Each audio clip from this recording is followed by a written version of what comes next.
avec lui, prend le téléphone et dit, bon, oui, bonjour, bonjour, bonjour. Et puis tu entends, vous l'avez trouvé. Vous l'avez trouvé. Il dit, oui, oui, oui, chef. Oui, excellence, nous avons trouvé. Passez-le-moi. Et puis on dépasse le téléphone. Bonjour, Ray, c'est toi, Ray? Oui, bon, oui, c'est moi. Moi, c'est le gouverneur Jacques. Jacques Leman, oui, c'est le Wandani. Écoute, nous avons une pression parce que ça fait 2 jours que le président nous appelle, on te cherche. Tu es son fils qu'il avait eu avec. J'ai dit, ta mère, c'est combien, quoi? Sandrine, qui avait avec Sandrine, qui? Hein? Mukendi? Sandrine Mukendi. Et il recherche cette femme-là, cette femme était partie avec la grossesse, mais on a prouvé qu'il avait un fils. Donc demain, on se retrouve au gouvernorat. Ray va aller au gouvernorat en chemise et cinglé. Il va s'habiller comment? Il va essayer de s'aligner à la taille de l'information qu'il a reçue. À cet instant-là même, il va se dire, donc dans mon sang, circule le sang de celui qui règne dans ce pays. Je ne suis pas petit garçon. Donc il va se conformer. Vous voyez ce que l'information fait? C'est exactement ce que Dieu nous a envoyé vous dire. Que vous êtes des fils de Dieu. Que vous êtes des enfants de Dieu. Et que Dieu a payé de son prix pour vous avoir avec lui. Maintenant que l'information est là, vous devez vous comporter à la hauteur de Dieu. Parce que les chats font des chats, les chiens font des chiens, les hommes font des hommes, et Dieu fait. Et ça doit être une réalité. À moins que l'information n'était pas parvenue. Même si tu as grandi là où on te bombardait tous les jours que tu étais pécheur. Mais du moment que tu as trouvé quelqu'un comme moi, je te dis, maintenant ça c'est quoi? Tu es une nouvelle créature. Et la Bible dit, tout ceci vient de Dieu. Cette information doit changer ton processus. Donc l'information a changé ta manière de vivre. Nous avons reçu de très mauvaises informations depuis notre enfance. Où Dieu c'était un feu dévorant, on ne jouait pas avec lui. Et même quand nous prions, nous nous inclinons, penchons, que même les musulmans ne se penchaient pas. On a instauré en nous la peur de Dieu, la phobie de Dieu. Un père, on ne craint pas. Un père, on n'a pas peur de lui. Un père, on le respecte et on l'honore. C'est très différent. On nous a culpabilisé toute notre vie. Que nous avons renié notre identité à un certain moment. C'était même difficile. Je me rappelle avoir parlé avec un frère avec lequel je travaille. Je lui dis, écoute, nous sommes enfants de Dieu. Dieu c'est mon père. Il dit au pasteur, doucement. Doucement. Donc il n'accepte pas. Tu vois, quelqu'un veut mieux accepter qu'il est le soldat de Dieu. Mais il ne veut pas accepter qu'il est fils de Dieu. C'est comme l'autre chanson, fausse chanson qui est en train de passer. J'ai entendu une chanson nigériane là. I am a soldier. Faux chant. Faux chant. Dieu n'a pas besoin d'armée, mon frère. C'est pour quelle guerre? La guerre de la fin du monde? Nous serons déjà partis, vous vous battrez pour nous. Nous serons déjà partis. Nous, en ce que nous sachons, après avoir vérifié les documents de notre constitution, il n'y a plus de guerre. Il n'y a plus de combat. Nous avons déjà vaincu. Une fois pour toutes. Nous ne nous battons plus. Ça va jusque-là? Et celui qui nous provoque, on ne se bat pas avec lui, on le frappe. C'est très différent. Parce que nous sommes la lumière qui brûle et qui brille. Tu viens nous provoquer là où le feu est intense, tu te brûles. Ça va jusque-là? On ne se bat pas. Aide-moi à dire à ton frère, on ne se bat pas. Nous autres, on ne se bat pas. Bien évidemment, pour continuer à ce que nous disons, parce que mon temps est en train de partir, et je suis obligé d'aller doucement comme ça pour que nous tous nous soyons à la bonne compréhension. Bien évidemment, le croyant peut connaître, sans aucun doute. Il peut y arriver au croyant, à un certain niveau, de connaître la pression, la dépression, l'oppression et l'abattement. Ces choses n'ont rien à voir avec une forme de possession. Mais en ce qui concerne l'analyse spirituelle, ça ne peut que résulter d'une certaine forme de manipulation. Parce que dans l'absence des choses que tu dois connaître, dans l'absence de l'information correcte et précise, l'ennemi peut suggérer une autre forme d'information qui peut créer en toi la pression, la dépression, l'oppression ou l'abattement dans des circonstances données. Mon français est correct jusque-là? Maintenant, allons dans l'analyse. Bien évidemment, ces choses-là que nous avons citées ici relèvent de ce que nous appelons l'état de tension mentale ou émotionnel. Ou encore nous pouvons appeler ça des troubles psychologiques. Et parce que nous parlons de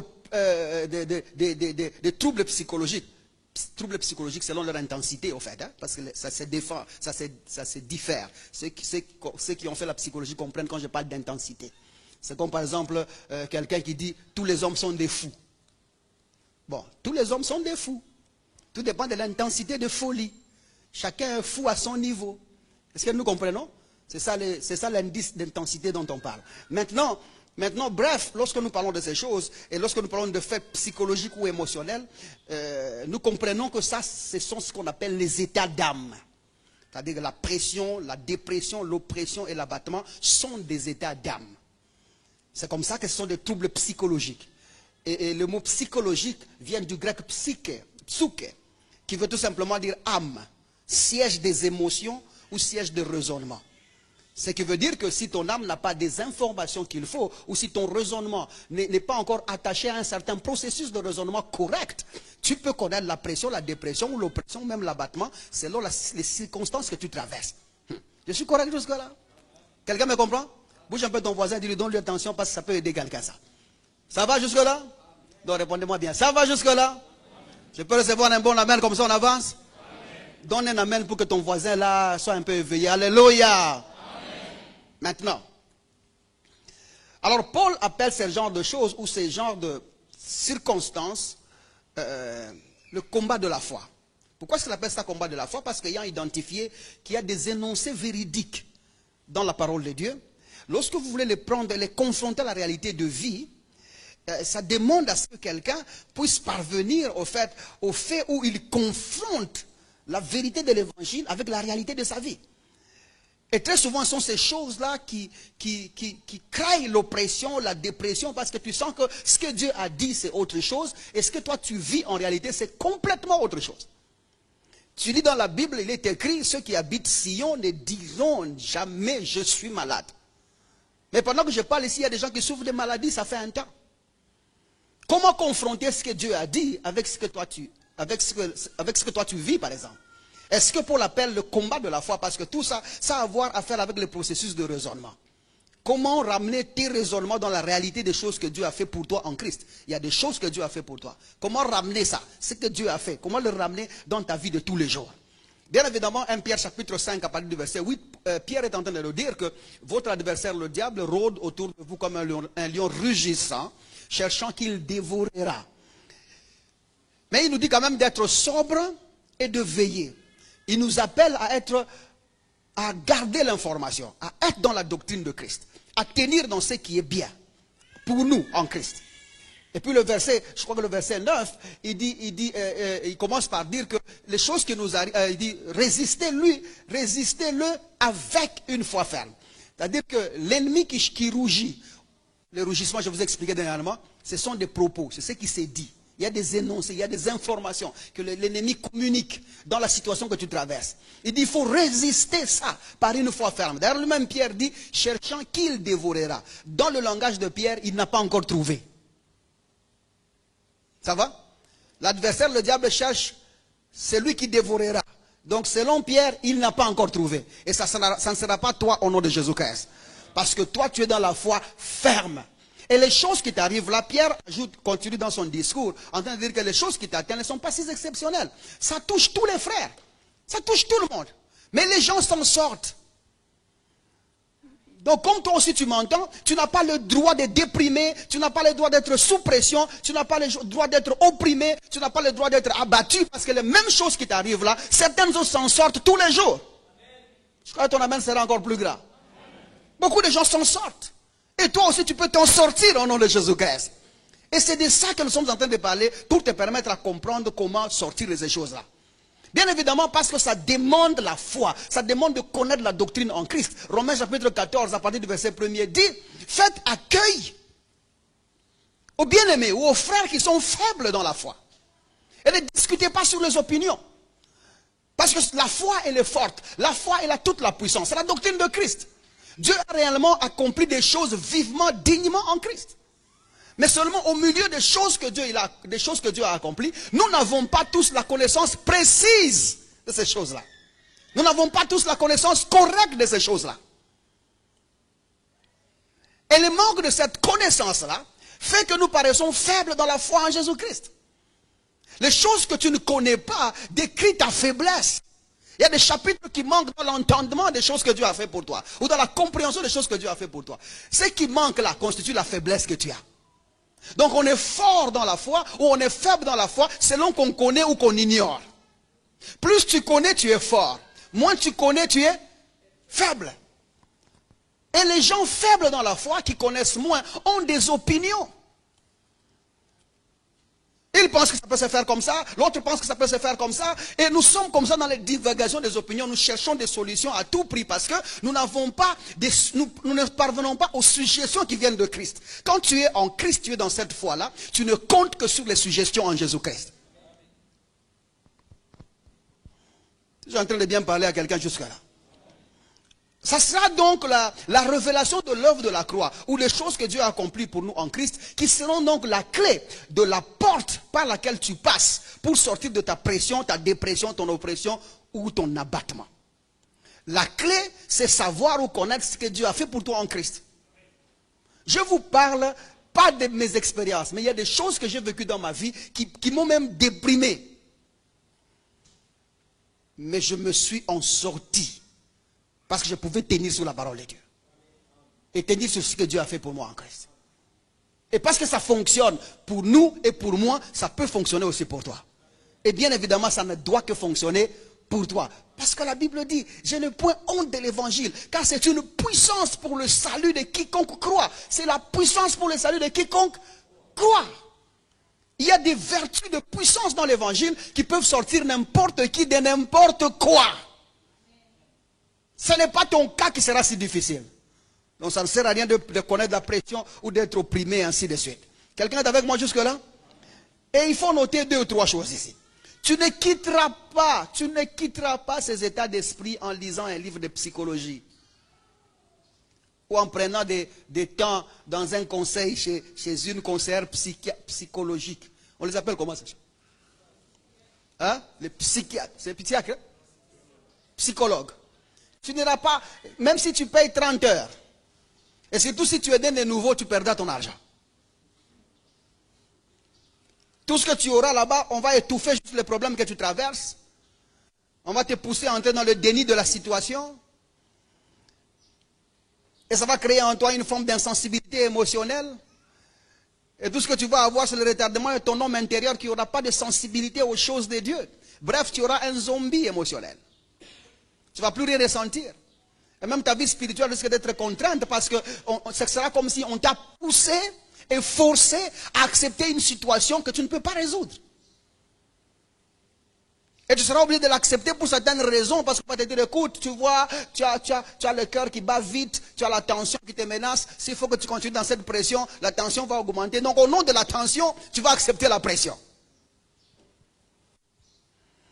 Et il n'y aura pas de solution. La deuxième des choses que j'aimerais que tu retiennes, c'est que je suis en train de finir le business de psychiatre ici. Si tu es là de nouveau, ça n'ira pas. J'ai fait mon stage à des églises où ils ont même des départements de conseils psychologiques. Mais au nom de Jésus. Mais ça n'aide pas. Aussi longtemps que le bien-aimé n'est pas parvenu à découvrir par lui-même ce que Dieu a fait pour lui en Christ, pour qu'il puisse de ces suggestions-là, les affirmations qui vont le sortir de là, le bien-aimé va en souffrir tout le temps. Je parle à quelqu'un jusque-là. La deuxième des choses qu'il y a à reconnaître ici, c'est que tu ne quitteras jamais ces états d'âme-là par la prière. La prière n'est pas faite pour ça. Même si tu pries comment, tu n'y sortiras pas. Et la raison, elle est simple. Parce que pour qu'une prière soit effective, les suggestions qui constituent les affirmations que nous déclarons là, doivent venir de Christ ou en Christ. Mais quand tu es sous pression, tu es dans la dépression ou l'oppression ou l'abattement, tes suggestions viendront directement des problèmes qui t'accablent à l'instant là. Et la Bible dit ce qui ne se fait pas avec conviction est péché. C'est Romains chapitre 14, je crois le verset 23e. Péché pourquoi? Ça ne veut pas dire que tu as commis un péché, mais le mot péché veut dire voué à l'échec. Si tu vas entamer une certaine formule de prier, commencer à vouloir changer des choses par la prière ou la déclaration, au milieu de tes situations-là, sans que les suggestions ne viennent à Christ, tout ce que tu as fait là, c'est voué à l'échec. Ça sera le temps de prière pour rien. Ça sera le temps de méditation pour rien.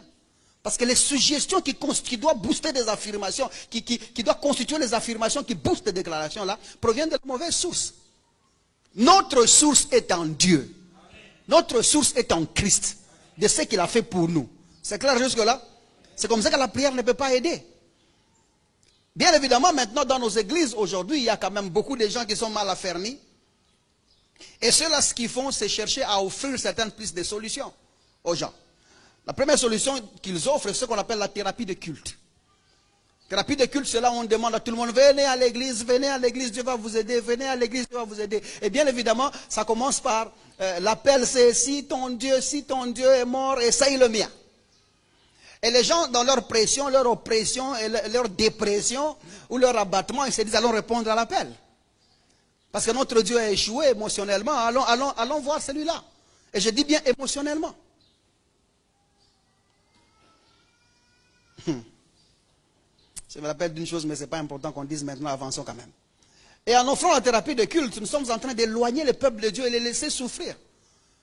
Parce que ce qu'on fait dans cette position-là, c'est les asservir davantage. Nous les asservissons davantage.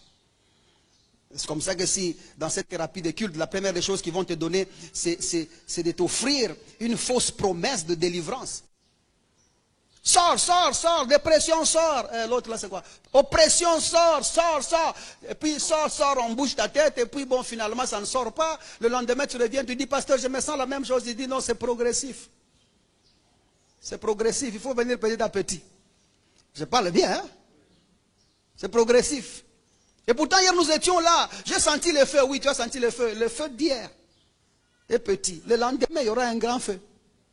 Et tout va brûler. Et la personne est à la maison, elle rentre vide. Et si tu as un peu de chance, la deuxième des choses que tu vas recevoir dans la thérapie, dans cette thérapie de culte là, c'est 2 paroles prophétiques, matérialistes, remplies de faux espoirs. Je vois que tu vas acheter une maison. Je vois que ton mariage c'est demain. Je vois que tu vas avoir des enfants. Je vois que Dieu va t'aider. On amène Dieu, on accommode Dieu dans une forme d'espérance des choses qui ne peuvent pas tenir sur juste Dieu. Ah, yes, parce qu'il faut que les suggestions viennent de Christ. Ce n'est pas parce que tu brandis Dieu que ça va fonctionner. Et les gens sont comme ça, dans des espoirs matérialistes, pensant que la vie va changer par un claquement de doigts, comme une formule magique. Et ils en souffrent parce que entre Dieu va faire et maintenant, je vis comment? Et à un certain moment, dans ta dépression, tu as tendance à dire à l'homme de Dieu, mais si Dieu a beaucoup de choses, parce qu'on m'a dit, tu verras, les gens vont courir vers toi, c'est toi qui vas les aider. Mais là, je n'ai rien, là, j'ai des problèmes, là, j'ai des pressions. Mais tu as l'intention de dire à l'homme de Dieu, si Dieu a tant réservé beaucoup de gens pour moi, beaucoup de choses comme ça pour moi, qu'il me donne même une partie maintenant, pour que ça m'aide à tenir, jusqu'à ce que je vais arriver dans des choses. Et tu as des vrais problèmes, on te fait dans des faux espoirs, et personne dans cette situation-là ne va te dire que Dieu ne donne pas des choses aux gens. Et que Dieu ne donne pas l'argent aux gens.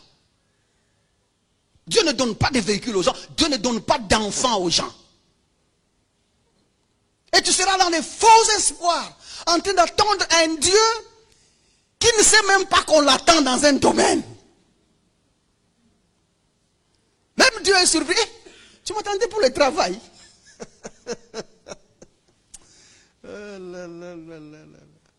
Même lui-même, d'abord, c'est depuis quand que tu m'attends? Non, papa, depuis que j'ai fini les études. Ça fait combien de temps? Non, j'ai eu mon diplôme il y a 7 ans. Tu as fini l'université il y a 7 ans. Et tu m'attends? Oui, j'attends. On m'a dit, attendons. Dieu, il n'est jamais en retard. Il donne au bon moment. Tu vieillis. Le bon moment, c'est quand? Mais quand tu lis la Bible te dit clairement, lorsque